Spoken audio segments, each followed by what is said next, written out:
ভিন্ন রকম রেসিপি। সজনা পাতা ধুয়ে নিচ্ছি। সজনা পাতার আজকে বড়া হবে, তো সজনা পাতার সাথে অ্যাড করছি ডাল।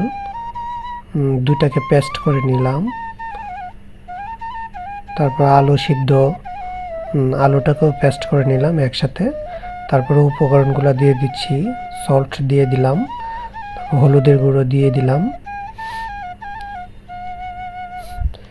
জিরে গুঁড়া দিয়ে দিলাম। মশলা যার যার রুচিসম্মত দিয়ে দিলাম।